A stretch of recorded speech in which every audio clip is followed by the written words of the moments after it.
Hello, and thank you for joining us here on the Neutral Zone. I am Phil Milani, joined as always by my trusty sidekick, my partner in crime. Really, the best way to describe this person is my everything. It's at Eric Delau.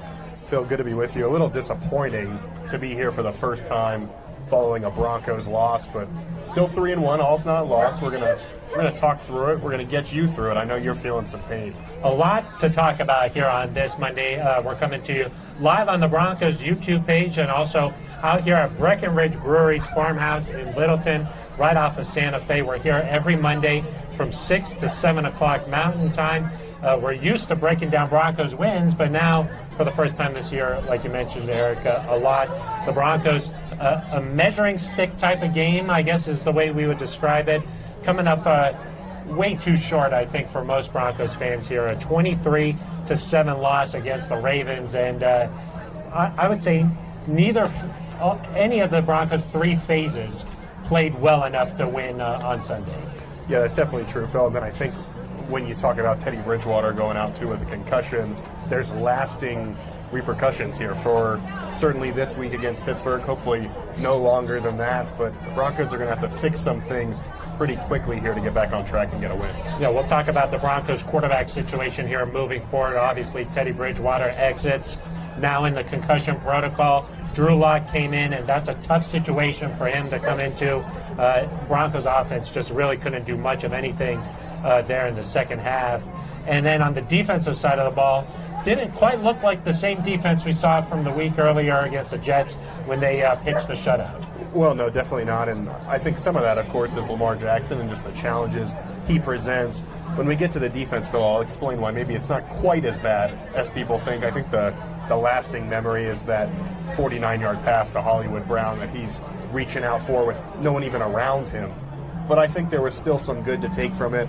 Maybe not kind of the lasting danger to that unit that some people might think. Yeah, well, we were going to get into whether or not the Broncos defense was exposed a little bit. Is there a blueprint out there now how to beat this Broncos defense? We'll dive into that as we move forward here with the Broncos going up against the Steelers this Sunday. Another hard test, and maybe there's some doubt creeping in here, Eric, because the Broncos 3-0 through those first 3 weeks, but their opponents were a combined 0-9 heading into Sunday. Now, the Giants won, the Jets won, so not the same there, but maybe the first big test, and the Broncos not up to snuff, really. No, they still got a lot to prove here, I think, because like you mentioned, the opponents were not stellar by any means, and you've got to figure out, are you the team that can go on the road and beat the Steelers? Are you a team that can beat the Raiders at home? Or are you a team that simply beats up on these kind of lesser squads and can't quite keep up yet with a real playoff team? I hate to say it, Eric, but in that second half in particular, I was getting major 2020 vibes, 2019 vibes. So we'll definitely get into that. And then the big part of this Monday show really is about you, the listener, the fan. Submit your questions on YouTube, and we'll get the answers going out here. We've got our supervisor, Ben Swanson, manning the phone lines. He's ready. Yeah. And then if you can't catch us live, make sure you check out the audio version of this. It's on iTunes, Spotify, TuneIn, Stitcher. Make sure you subscribe to the Neutral Zone, Eric. What are other ways that people can get involved in the show? You can send us an email at neutralzoneshow@gmail.com. We like to answer questions that come from members of NZ Nation, Phil. And also, if you want, we have a sticker, Eric. Sticker. We've got a Neutral Zone sticker. You can see the logos right here. That's the sticker. If you want one of those stickers, email us there, and also leave your address, and we'll mail one out to you. That's right. Or you can leave a voicemail, Phil, 707-NEUTRAL. We play those on the air on our Thursday show. It's a way to kind of send your opinions in, your questions, get them heard. We try to play as many as we can. 707-NEUTRAL. I know AJ, he's a big Louisville fan. Okay? Teddy Bridgewater. Big Teddy Bridgewater fan. Interested to see what he thought of that hit on Bridgewater, Eric.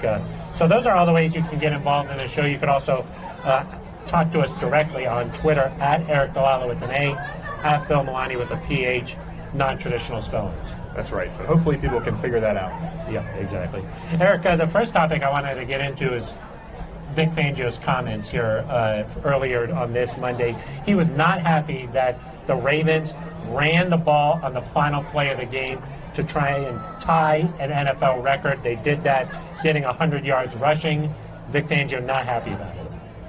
Yeah, and I can understand that because a lot of fans have said, hey, we'll just line up and stop them. You know, you play to the whistle, but what you've got to understand is that a lot of these defensive linemen, they're not trying on that final play. They're standing up. They don't want to hurt an offensive lineman, so they're not going with full speed. And sometimes what can happen, Phil, is when one person's going at full speed and the other person is not, that's when it really gets dangerous. You know, you've got linebackers who are not necessarily expecting to make a tackle, and now you've got receivers and linemen firing out at you.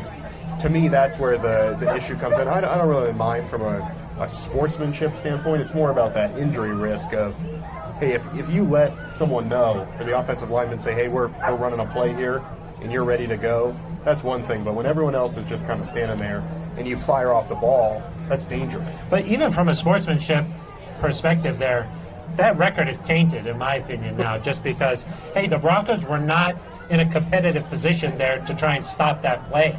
I mean, traditionally, you just take a knee and let's go into a locker room. Everybody's happy with Baltimore. Everybody's upset with the Broncos. But to go out there and do that, I know John Harbaugh said that that was a record that was important to his players. But in my opinion, I don't want to sound like a get off my lawn guy, the unwritten rules of sports, but just to me, that's not a very graceful way to win. I just think the record thing is a little bit overblown. I mean, no one's going to remember here in a year or two or whenever this ends for the Ravens that they even have this. There's all sorts of streaks like this. You know, there was some record last week. Tom Brady's now been sacked the most times of any quarterbacks. The Broncos had a long streak of when they won the turnover battle. This is how many games in a row they've won. There's a way to find a stat for almost anything, Phil. So it's not like they just broke the all-time scoring record for a single game against the Broncos by tossing it up there with 5 seconds left. It's part of the silliness to me is it's a very minor record. It's not even that big of a deal. It's just something that has kind of come about. But certainly it matters to John Harbaugh, and he kind of equated, he said, well, if the Broncos are still trying at the end of the game, then why can't we still try? Very different situations. Yeah, I mean, Drew Lock is trying to get some game reps here. He's a backup quarterback. He doesn't get a lot of game reps. He's out there trying to play, and that's very normal, Eric, with a team that's down by a lot. They'll still try and play. The defense is typically in a type of a prevent defense, and you typically see the offense in those situations move the ball down the field. Maybe they'll score, but it's not a big deal.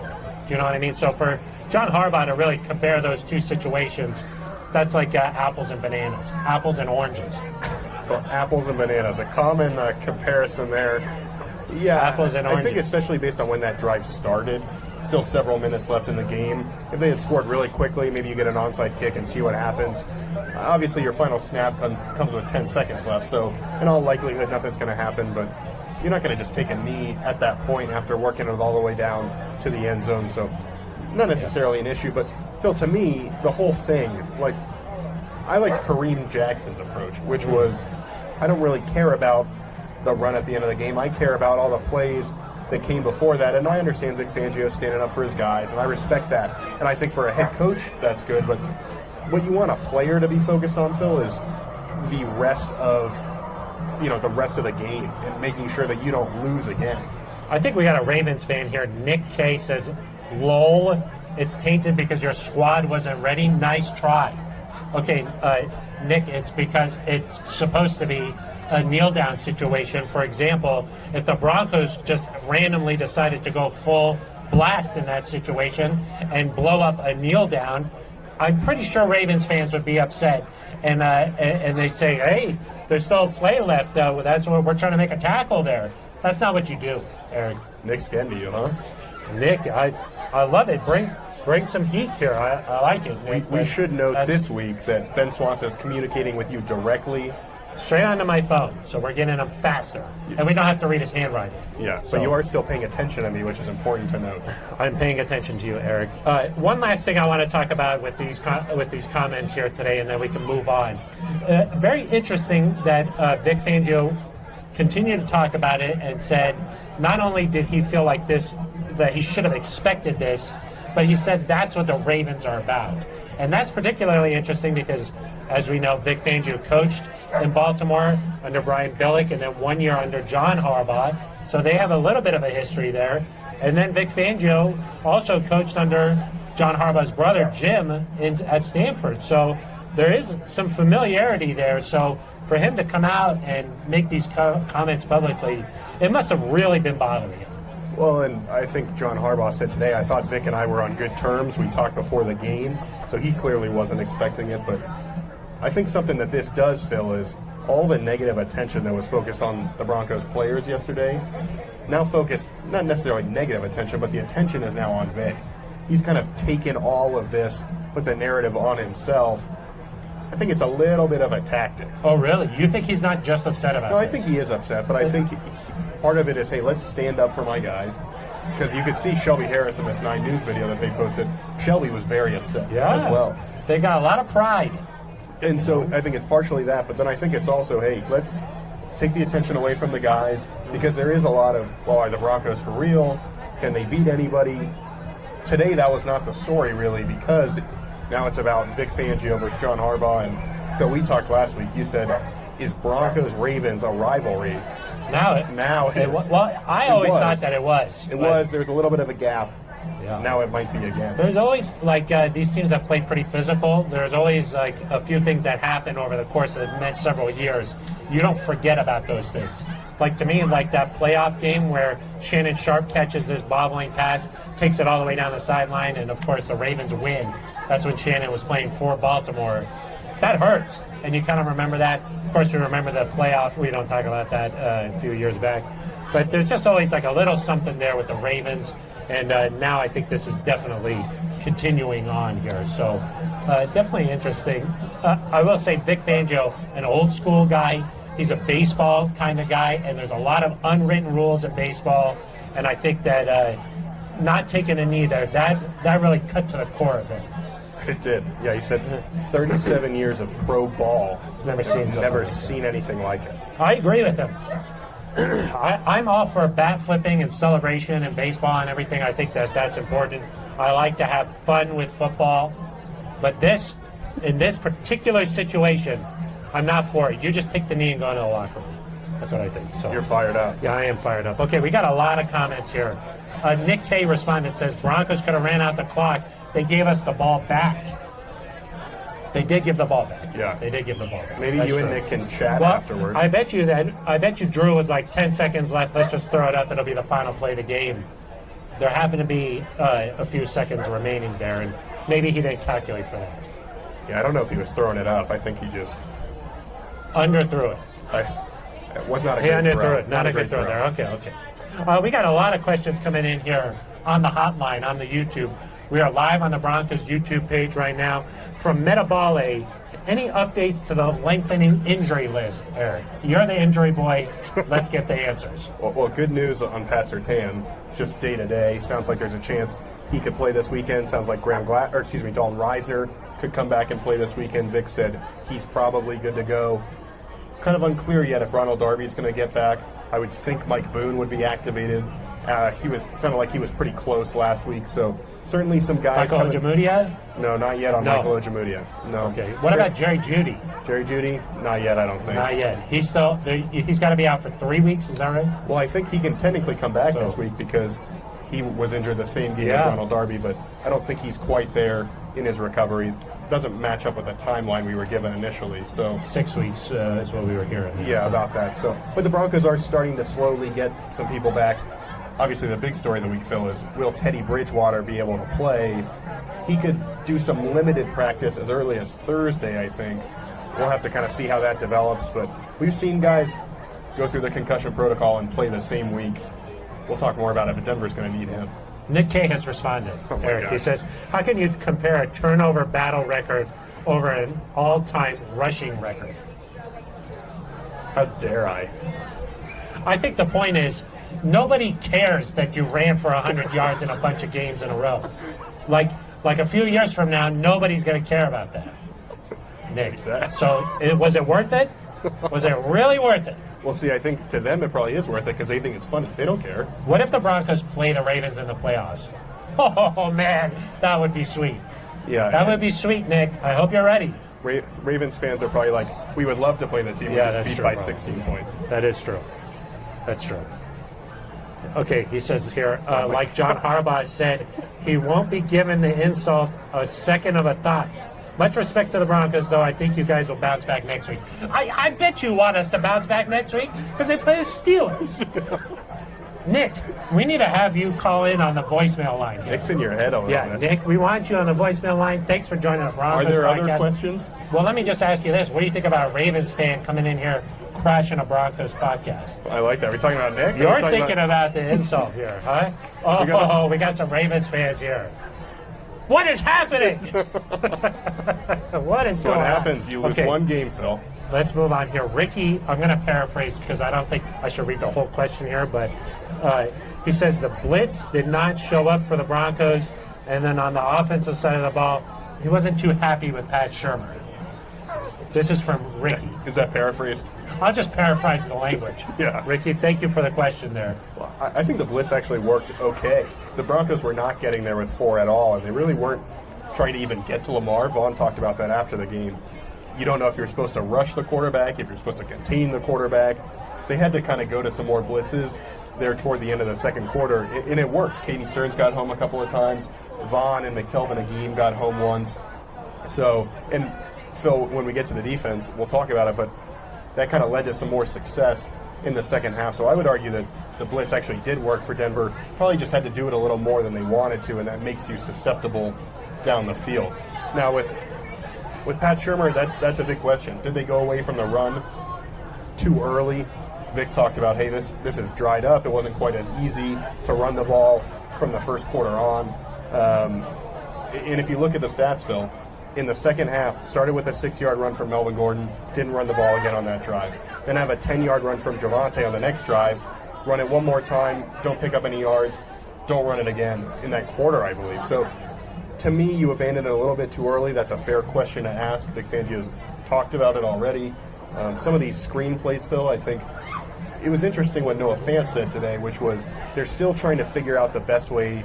He's still trying to figure out his place in the offense. Some other guys are figuring out their place in the offense. And there was a good follow-up question. Shouldn't that have happened already? Yes, it should have. Well, but Noah's response was, that's a thing throughout the season.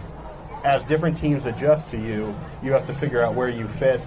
I think part of this too, Phil, is the reason it hasn't happened already is Noah's not just figuring out where he fits in this offense. It's where do I fit in this offense without Jerry Jeudy, without KJ Hamler. It's kind of this constantly moving target. You got to adapt over the course of the season, of course. Things happen, injuries happen, teams figure out some of the tactics that you're trying to do. They stop that, you got to adjust. I get that. But, like, for example, do you think that Lamar Jackson is coming in and being like, okay, well, the Broncos defense likes to do this, so we got to really change the way we play? Not so much. It's more they're dictating the terms of play, and the defense has to react to that. I was kind of concerned about some of the things Noah Fant said. He said that when Drew Lock came in, the game plan just stayed the same, and they continued what they had worked on during the week. I would have felt like maybe if Drew came in, you got to adjust, adapt, change things up because it's a different quarterback in there. You gotta be able to make it, changes on the fly, and that's what I think good teams do. And I do think that the Broncos have been using Noah Fant pretty well here. He's got a couple of touchdowns so far, but I guess I would have thought that this offense in its second year would have been humming a little bit more in terms of what players know what their role is. Yeah, I mean, again, I just think it's because you've lost Jerry, and then a week goes by, and then you lose a couple offensive linemen, you lose KJ. Like, to me, that changes week to week. Again, the goalposts are kind of moving here, so you can't say, let's move forward a couple weeks in a row, or let's get some guys back and go ahead. I mean, part of it is every week there's some sort of different subtraction, and so how do you figure? I mean, you've just built 3.5 games worth of chemistry with Teddy Bridgewater, and now if Drew Lock has to start, that's going to be an issue in its own right. So, to me, it's a little bit concerning, but I understand kind of where it's coming from. The only thing I'll say then about the play calling here is I do think that Pat Shurmur has done a great job this season. The Broncos offense has been very efficient. They've designed this thing to really hum with Teddy Bridgewater there. But when things were not going well in the second half there, and you have these 3 and outs, I think you got to start opening up the playbook a little bit and say, maybe let's try some sort of trickeration. Let's try and do something that just could provide a little bit of a spark. You know, when you keep going 3 and out, like Vic Fangio said today, it's hard to run the ball. It's hard. You don't have that many plays out there.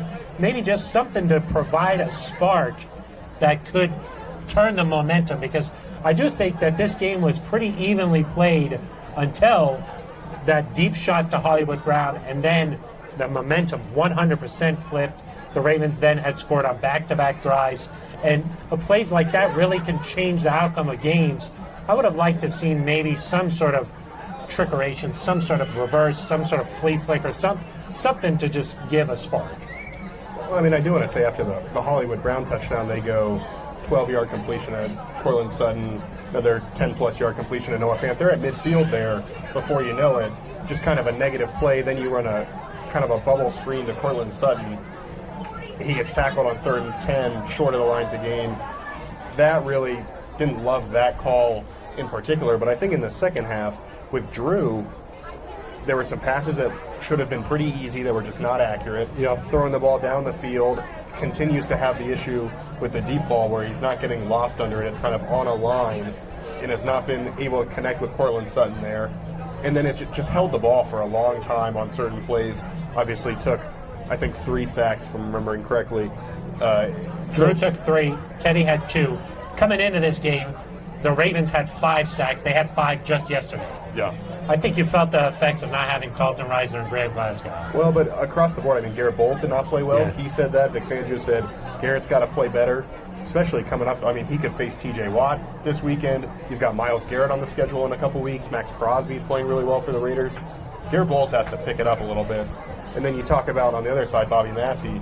He played really well, but he also struggled. And so it's not just about the guards there. Everybody's got to do a little bit better. Tim Patrick had some early catches, but not his best day. Cortland Sutton obviously didn't make that much of an impact, wasn't able to haul in a deep pass until late in the game. So everybody's got to get it together a little bit on the offensive side. We got a lot of questions coming in here. We got to get through some of these here, Eric. Edved796. He says, love you guys. Surtain looked oddly overmatched. What did you think? They did go after Surtain a little bit there in the beginning, and they had a lot of success there. He's a rookie. Well, they went after Surtain. They did go after Kyle Fuller, too. I mean, Bryce Callahan's really the only guy that kind of locked his guy down. And the issue is when you're blitzing guys, you're leaving your corners on an island, and we saw Justin Simmons and Kareem Jackson play so close to the line of scrimmage. Kareem's coming up to make tackles in the run game. When that happens and Lamar's got 3-4 seconds to throw the ball, it's asking a lot of those guys. I mean, to me, Surtain was not the biggest matchup issue.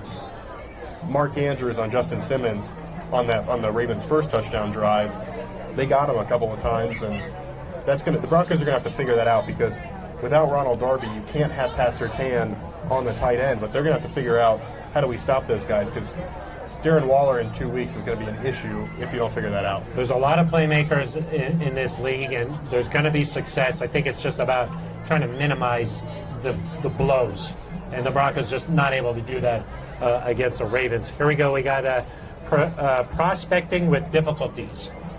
Says, if Teddy didn't get hurt, I think the outcome would be different. Teddy had slow starts and the team bounced back. What do you think about that? Would the outcome have been different? I don't know if you win the game, but I think certainly it feels different. It's probably a game going into the fourth quarter. I don't think you feel I kind of felt at a certain point in the third quarter, Phil, that the offense just didn't have much of a chance to move the ball. I mean, it was only a 2-score game. It was 10 points for all the third quarter.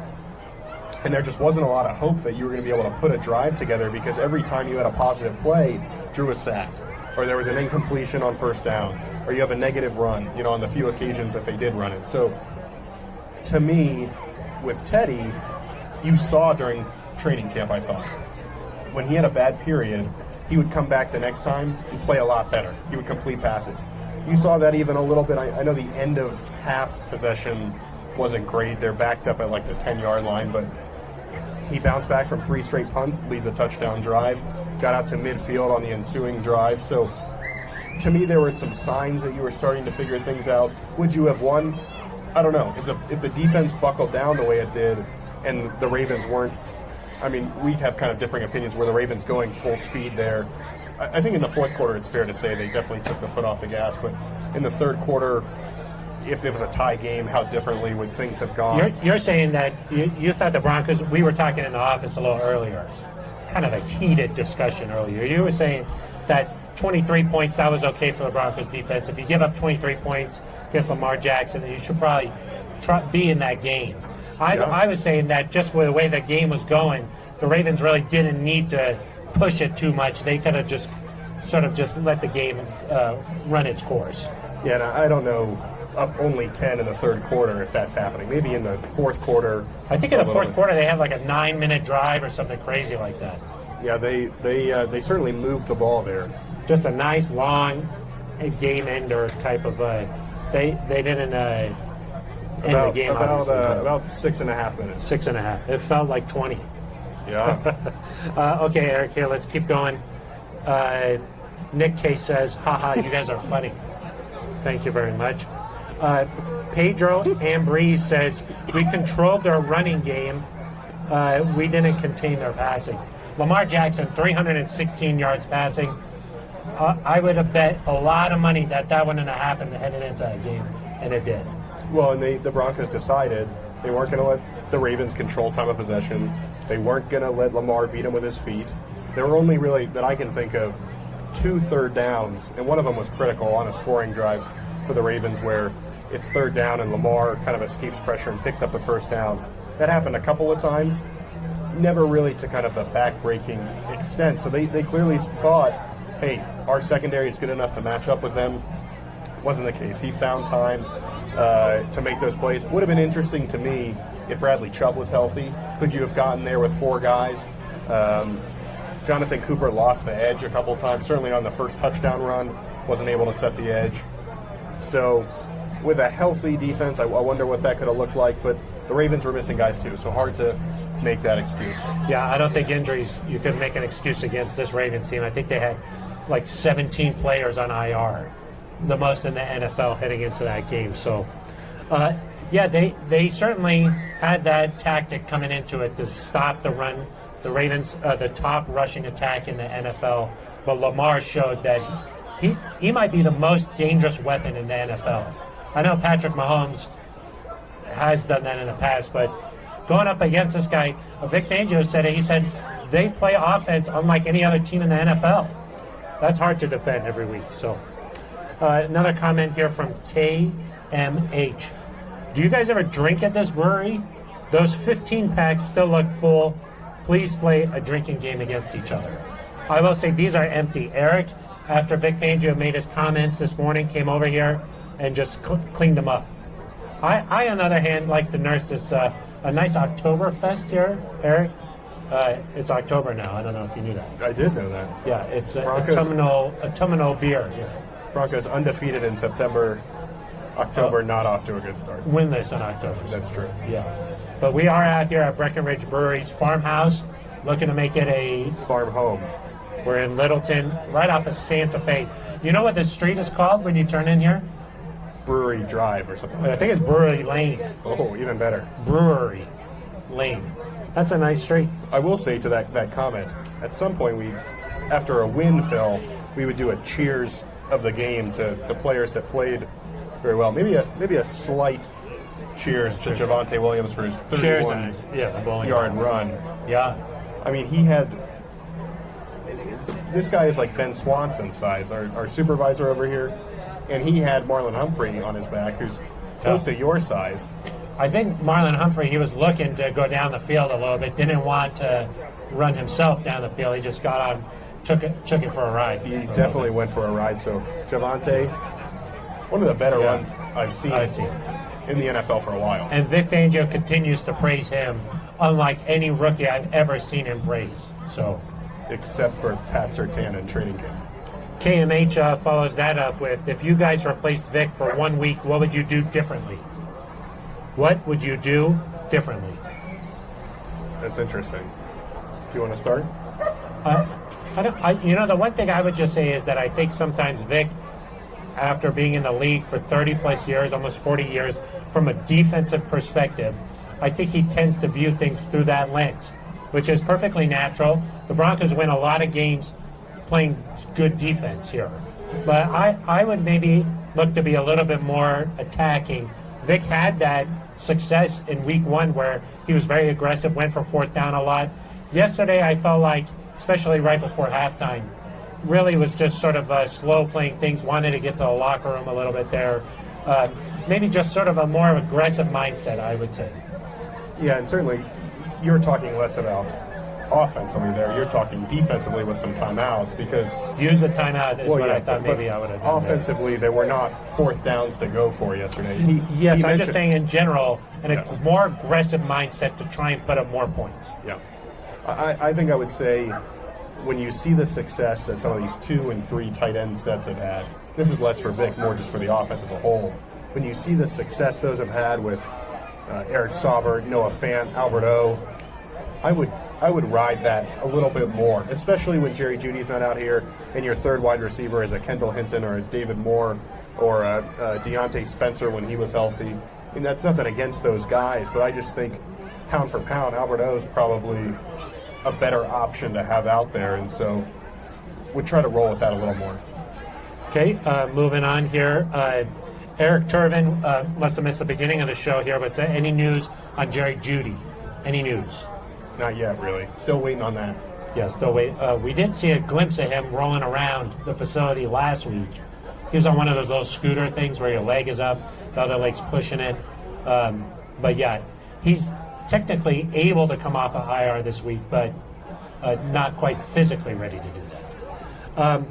Cody McAlpin, he's not panicking, Eric. He says it's our first loss of the season. It's a long season. He's glad that the injury bug is hitting early rather than late. He says smart. Good the play. Most doubted team in the league. He says, who do you think stepped up the most this week? Who stepped up? Who's a bright spot there? That's a good question, Phil. I mean, it's hard to pick. Maybe Caden Stearns is a good answer there. You shouted him out a couple weeks ago, I think. Caden had 2 sacks, has really taken over that dime role. He's playing well for a rookie, and I think the future of that safety position is really bright there. You know, you don't know what's going to happen with Kareem Jackson after this season, but you probably feel really good about Caden Stearns if he has to step into a starting job at some point. Right now, though, Vic Fangio said not going to change the base role for him. I think Caden Stearns played 7 plays yesterday, 2 sacks. I like that. Official. I like that. Yeah, I like Caden Stearns. I think that was a really good shout out there from you there. Let's see. Thank you. No, this is from Chauncey, I believe. No excuses for Locke. Many backups come in and have success. He was a starter.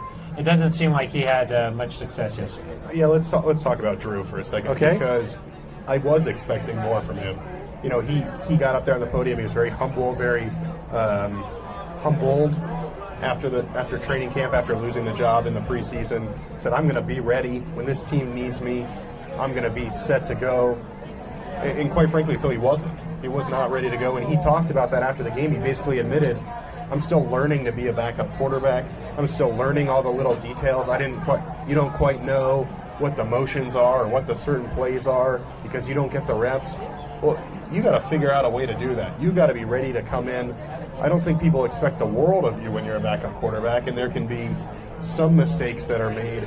But to not be able to move the offense at all, to not score any points, to me, there was some sort of disconnect there in his preparation. So I don't know if he needs to figure out a way where if he's not getting those reps, get back on the virtual reality, spend even more time after practice working. But you cannot go in there and then after the game say, well, the lack of reps hurt me and I wasn't quite sure on what certain things were. You know, to me, that's not a valid argument. You've got to be better than that. Yeah, he said, I don't want to make excuses, but then he kind of did make an excuse there. But I think it was just a reminder of how important practice reps are. I mean, sometimes I think you think these guys, Teddy Bridgewater, he's a talented quarterback. He just has to show up and he'll play like that. There's a lot of prep that goes into these game plans, and if you don't get those reps, it's hard to come out there and execute. But when you've been a starter your whole life, like Drew Lock has been, he doesn't know how to necessarily get ready for a game like a backup. And I do think that maybe it's possible that if you don't know what that role entails, maybe you just sort of aren't ready to go. But for him, he's not a starter anymore. Assuming when Teddy gets healthy that he's going to be the guy again, and every indication is that'll be the case. What I don't get, Phil, is he's got to realize here that when you're coming into this game, this could be one of your final chances this season to prove, hey, I can be a guy. You want to come out there and you want to light it up so that another team or the Broncos, make it a really hard choice for the Broncos. Do we put Teddy back in? Make another team look at you and say, we want Drew Lock on our team next year. To me, when you go out there and you have that sort of performance, you're not taking advantage of the opportunities. And Phil, it's not like he's been sitting on the bench for 10 weeks. He was practicing 3 weeks ago. Teddy did not win the job that long ago, 3-4 weeks ago. So, to me, Drew's got to really figure it out this week, and whether he starts or not, he's got to be ready to go at a different level. Otherwise, Phil, I don't want to be. Someone asked today, do you sign another quarterback? Vic Fangio said we got to see what happens with Teddy. But to me, if that's the performance and the type of performance you're going to get from Drew, you can still keep him on the roster because of his talent and the potential that you see.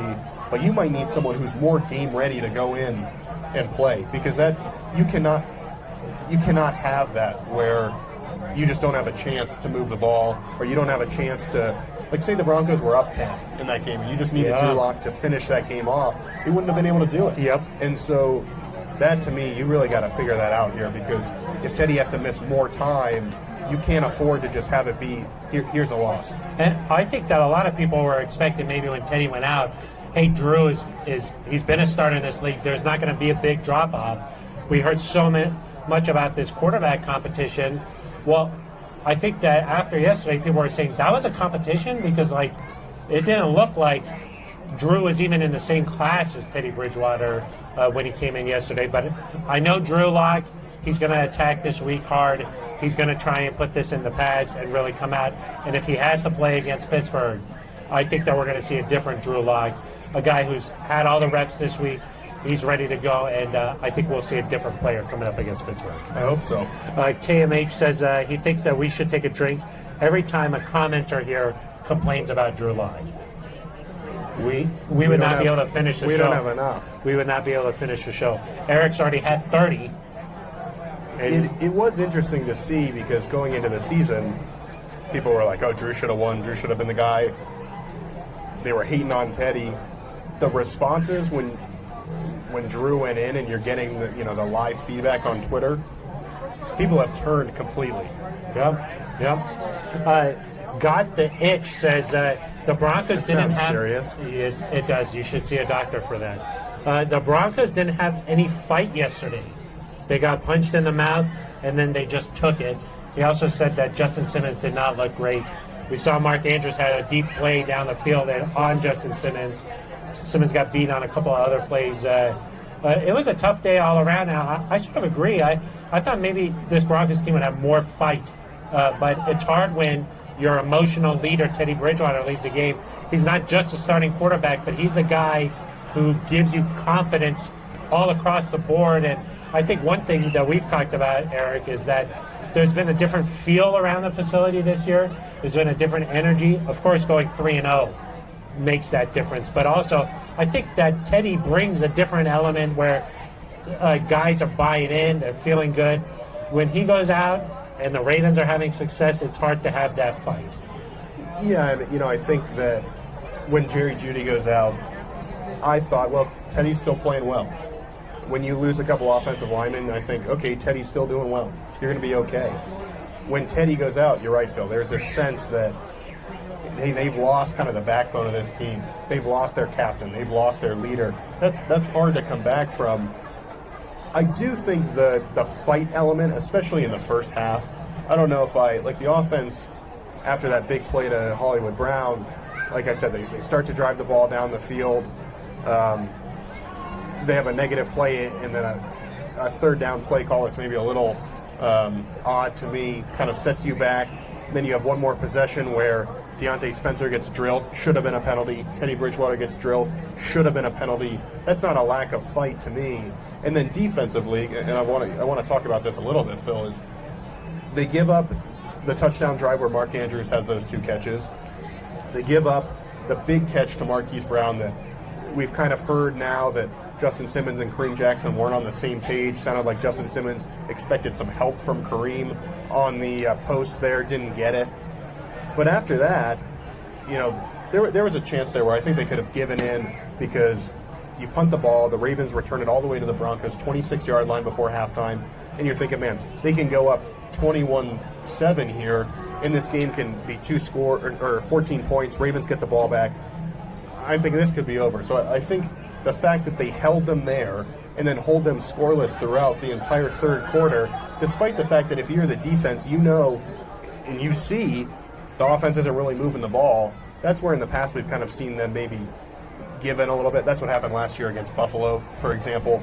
The defense, I thought, really fought through that quarter at the very least. And so, yeah, when they got punched in the mouth, they didn't quite respond. But I think that's more about Teddy getting hurt than it was about an overall, lack of fight with the team. I agree with you, but I guess the one thing I wonder about here moving forward, I think that because the Broncos have so much talent in the secondary, we've heard about it so much this offseason, bringing in Kyle Fuller, Ronald Darby, drafting Pat Surtain II, giving Justin Simmons this huge contract, Kareem Jackson is back. I think that the way the Broncos can then play defense, knowing that their secondary is so good, is that they can stack the box against Lamar Jackson and say, beat us throwing the ball. Or they can be a little bit more aggressive where they have zero coverage or they're playing, just man to man and say, try and beat me. We got these elite cover corners. Now I'm like, oh, well, you tried that and they beat you. And so do they still play defense this way moving forward? Or now do you say, you know what, maybe I don't want this guy one-on-one out there. We need some extra help out there. Or that's what I'm just wondering is what happened against the Ravens something we're going to see other teams continue to try and do? And are the Broncos therefore going to have to change the way they play defense? Well, I kind of go back to after the Super Bowl when everyone says the Bucs found a way to stop Patrick Mahomes in Kansas City. And it's like, well, maybe they did, but the way you do it is you have a really good defensive line, you have 2 really good linebackers, you've got a really good secondary, you've got a nickel corner that can cover people. I mean, you've still got to have the talent and the personnel to be able to execute the plan. I mean, there's a plan, and I'm sure if you ask Vic Fangio, how do you drop a plan to stop Patrick Mahomes? He could come up with it. It's just a matter of, do you have the personnel to figure it out? Let's see it another week in Pittsburgh or against the Raiders. If teams continue to kind of challenge the Broncos this way and the secondary doesn't have success and you're giving up, touchdowns on back-to-back drives and you're down 10 points at halftime, at that point, then I'll kind of acknowledge, okay, maybe the secondary has some things they need to work through. But for right now, because of how different a challenge that Lamar Jackson poses, I'm not really worried about it because sure, they might have the plan, but other teams can't do that. They can't execute that plan. Yeah, but the Broncos are going to be facing some really talented quarterbacks, Right, but Ben Roethlisberger, for example, is not going to beat you the same way that Lamar Jackson is. Derek Carr is playing really well. He's an MVP in that conversation. He's not going to beat you in that way. He's going to dink and dunk it all over the field. You talk about Baker Mayfield. He's going to try to beat you off play action. It's not the same sort of, they're not running this, read option. They're not going to have triple option like tendencies or elements to their offense. It's very different. And I think what we heard Vaughn say, which was, it's going to be nice to just play defense against a team that throws the ball and runs the ball normally. I think they're going to have a little bit of a rebound performance here against the Steelers. I mean, no doubt. Like I mentioned, I think Lamar Jackson might be the most dangerous weapon in the NFL. Definitely the most unique. Unique. Tom Magnetti, our friend Tom Magnetti, of course he's watching. Tom. He says that he's laid up with COVID. Oh, no. For the second time. So we hope you feel better, Tom. We hope that you're doing well. He said that Javonte Williams run got him out of bed, just like the Tom, doctor ordered. easy. Here. Take it easy. Okay, and then we're going to have to check in with our IT team here because we need to get somebody removed from the show here. KMH says Eric is definitely the smarter analyst. Phil just asks questions and agrees with it when Eric breaks it down. They're finally catching on. How do we make this guy a moderator? So we need to get this guy out of here. Tom Agnetti says Phil's the emotional leader. Eric is definitely the stats guy. You got the game book in front of you, so I don't. You got any DVOA from yesterday? No DVOA yet. Then KMH responds and says, could we see what it looks like replacing Phil with Ben Swanson next week? You don't want that. Let's get this guy out of here. KMH, you're done. You're done. Good luck coming back. He does, though, want to know, will we be in Pittsburgh this coming week? And then will he be able to come next Monday at the brewery off Santa Fe on Brewery Lane? Brewery Lane. Yeah. You're going to have to cut brewery, you off. Kick him out, cut you off. Yeah. Yes, I will be in Pittsburgh, Phil. You, of course, will be back here hosting the Broncos post-game show with former Super Bowl winning linebacker Todd Davis. That is true. I'll be back. Super Bowl winning linebacker Todd Davis will be in studio with me, and we'll be breaking it down. But you're out there, and I toss to you, and I say, hey, Eric, what happened? Yeah, Heinz Field. Heinz Field. Is it still Heinz Field? The Renegade. Yeah, they get the Renegade going. I've been there, covered the game in 2015. Broncos went up big in that game, and then the Steelers came back. You don't do the travel anymore. You're too esteemed for that now. I get paid to just have my face out there a little bit more, and this allows me to do that, Eric. KMH did say, can he come out next Monday and ask a question in person? Definitely. Yes, We'll please come out. We'll be here at Breckenridge Brewery in Littleton, off of Santa Fe, off of Brewery Lane, every Monday. Farm home. We're turning the farmhouse into the farm home every Monday from 6 to 7. Although we might need some security if you continue.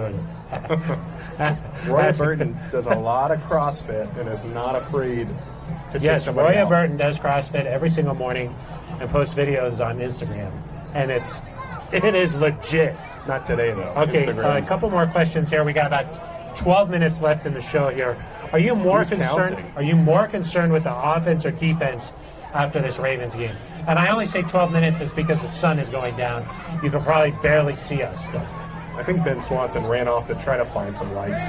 Yeah. We'll see if it happens. I'm still more concerned with the offense just because of the health of Teddy Bridgewater.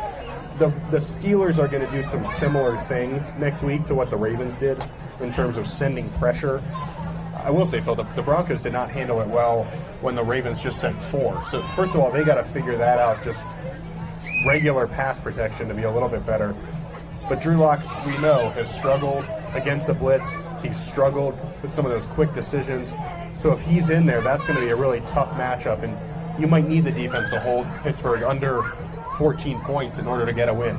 Now if Teddy comes back, because of what I've seen from him, just in terms of being able to rebound and not let bad plays linger, not let bad drives linger, I would think the Broncos offense would be able to get things going a little bit more. But because of that uncertainty, the offense to me is a little bit. We have lights. Ben Swanson. That must have cost a lot of money to get that going. I agree with you, Eric. I think that the injury concerns on the offensive side of the ball, especially now that Teddy Bridgewater is part of that, definitely more concerning than the defensive side of the ball. Is that what you look like? Huh? Yeah, I know. Can we get the lights back off? No, I'm just kidding. Prospecting with disabilities has an interesting comment. It says, why can't the quarterbacks just split reps in practice? Wouldn't that benefit the whole team if they could just split them? Well, I mean, Teddy is not taking every single first-team rep. Drew Lock is getting his share of reps as well. He's just probably, maybe it's 20%, maybe it's 25, maybe it's 15. It's somewhere in that lower end. And so I think what Drew's saying is that it's hard when you have that number of reps to be ready for a game. But you've got to give your starter the reps, just because one day is like a third down and red zone day. One day you're working on your offense in the middle of the field. Friday you might work on situational stuff. So these guys need these reps. It's not necessarily like there's an unlimited amount to go around. Yeah. Teddy needs these when he's the starter. And Drew says that he stays after practice and tries to get in some additional reps with some of the guys. But he said usually that's not the guys who are playing on Sundays. So he is getting reps. But I think that for the backup, it's more about getting those mental reps, being ready to go. I think they can't decide whether it's better or not to see your face or not to see your face. I like it. It's kind of like we're Swanson in like a rock show. Yeah. Swanson is trying to play the game here. Got the Itch says, did you fire the sound guy from last stream? Much better today. Yes, we did. Roy Eric, Burton has been promoted. Eric, after the podcast, just let this guy have it. Yeah. I mean, said I've been in pro ball for 6 years and I've never seen anything like this. Yeah. Tom Agnetti says he's got to turn off the 4K. That's a good point. I don't know why you had it on in the first place. Ben Swanson, he can paint a nice picture, but he can't do makeup. No. You know, and I'm not sure if there's much that could fix that up here anyway. So let's wrap up the show here just with just a general discussion about where this Broncos team stands right now. How do you think they can avoid letting any doubt creep in? How can they stay, okay, look, still 3-1 here, still sitting pretty good. Depending on the outcome of this Monday night game, the Broncos could still be in first place in the division, a three-way tie there. So how do you avoid that? Well, I think you can't panic. And the way you do that is, listen, this weekend's game is not easy, Phil. It's not going to be easy to go to Heinz Field, a packed stadium, have Renegade play, get a road win, especially if Teddy doesn't have much practice time, more if it's Drew. So I understand it's not a guarantee that you win this week. And I do think what you need to do is win one of the next two games to make sure that you're sitting there at 4-2 at the very least. That's still like you've proven at that point you can either beat a good team in the Steelers or a good team in the Raiders that will, at least be in the top half of the division at that point. But I think this team needs to prove something to itself because we've talked a lot about nationally. What is this team's kind of vibe after being 3-0? Perspective, the national perspective. Yeah, we like those. We love those. But it's also, can the guys who have not been to the playoffs, can they learn that, yeah, we are a good team? We're able to beat a team like the Steelers on the road, a team like the Raiders at home. Can we compete against a playoff contender? Because right now I think they kind of believe it, but they haven't seen themselves do it yet. And Phil, the good teams, the ones that make the playoffs, you can lose a game. You can lose even a couple of games in a row. But you can't let that extend, and then you also can't let it happen multiple times. And so it's okay to lose a game, but you got to be able to rebound. We're going to learn a lot about this team this week in Pittsburgh.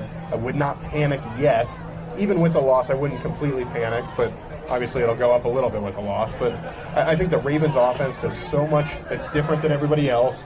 You had a bad day against the Ravens defense when your starting quarterback went out. You're going to lose games. You're going to fall flat on your face sometimes in the NFL. How do you respond? If they bounce back and get a win on the road, you're going to be like, good. You're going to be like, you're 4-1. This team bounced back. They looked good. The defense found a way to rebound. Teddy Bridgewater or Drew Lock went out there and got it done. We're still tied at the top of the division. All those things are going to have you feeling really good. So do not panic after 1 week is kind of my message, even if there are some concerning factors. I think that you hit it there where you go up and down. You ride a little bit of a roller coaster of a season. You battle injuries. You have bad losses. You got to just kind of adjust and keep going here. I'll say this, though, Eric. This is a tough stretch of games. The Steelers, Raiders, and then the Browns on a short week on the road. Good teams don't lose 3 or 4 games in a row. So if this Broncos team wants to be in the mix come December, January, they got to be able to rebound and have that confidence and say, it was just one game, let's focus on and let's get on the road here and beat a Steelers team that hasn't maybe lived up to expectations so far this season. I think they're 1-3. They're going to be really hungry to try and right the wrongs there. And they probably think, okay, this is a big matchup for our season. The Broncos are coming in thinking the same thing. Yeah, Ben Roethlisberger still threw a deep touchdown pass last week. He's still got an arm, even if it's not kind of as consistent as it used to be. Their defense is going to still come after you. Minka Fitzpatrick, Devin Bush, TJ Watt. I mean, they've got a lot of playmakers, Phil. So this is not an easy matchup by any stretch of the imagination. But I think you're right. I think over the next two, you have to go at least 1-1 over the next two, because that Thursday night game is going to be really difficult. And I think you've got to find a way to be 6-4 at the bye to have a realistic chance at getting into the playoffs. Obviously, you still have games against Washington and Philly at home before the bye. So if you can get one the next 2 weeks, Phil, I think you're still in good shape. But you can't let this spiral. That's true. KMH says you finished your beer. I did. Yeah. I got a little bit left. That's because I like to pace it right through the show. I hope there's a lot of comments about Yeah. Breckenridge Brewery. Well, that. Brewery Lane. Yeah. What do you hope? There's some comments about what? I mean, I'm reading all the comments. Yeah, no, I like this. We got some good discussion going here on this Monday. I will note that this stage is typically for bands, musicians. They probably thought we were rock stars. They wanted the strobing effect here. I like it. Do you think that's what happened? I think so. Okay. Well, I think it's time to wrap up the show here, so I'll finish my beer. We are at Breckenridge Brewery's farmhouse. In Littleton. Looking to make it a farm home. We're right off of Santa Fe, Brewery Lane and Santa Fe. We're here every Monday from 6 to 7. If you're watching on YouTube, we're live on the Broncos YouTube page, and you live in the area, come on down. You can ask questions in person. You can meet Ben Swanson. It sounds like KMH really wants to meet Ben Swanson, so we'll have some security here next week. And yeah, come on down. It's a great time. They got a lot of great beer. The weather's supposed to be great throughout the rest of October, I'm pretty sure. I've been looking at a 10-day forecast. Come on down. They got fire pits going, hanging out outside. It's a lot of fun. It's been great. If not, check us out on the Broncos YouTube page, and we get the discussion going, and maybe we'll be talking about a win next. That would be a nice, let's get back to that. Yeah. We'll have a lot more coming up on Thursday. We break down this matchup between the Broncos and Steelers. If you want to be a part of that show, your voice can be right here on the neutral zone, 707 neutral. Leave a voicemail. If not, you could write it. That's right, neutralzoneshow@gmail.com. Send an email. Leave an email. If you want a sticker, you can leave your address to, and we'll mail you out a sticker. It does look like this, so be prepared. Be ready. That's how big it is, too. Yeah, I saw Tom open up his envelope. He was a little bit shocked. He was like, whoa. I didn't think it was going to be their faces, but it is. It's branding. It's branding. Hit us up on Twitter, too, at Eric Dalala with an A, at Phil Milani with a PH, non-traditional spellings there, and you could be a part of the show. You can also leave a comment here if you're watching this on replay, and maybe we can address it coming up on our Thursday show. Until then, for Eric Dalala, I am Phil Milani. You've been listening to The Neutral Zone.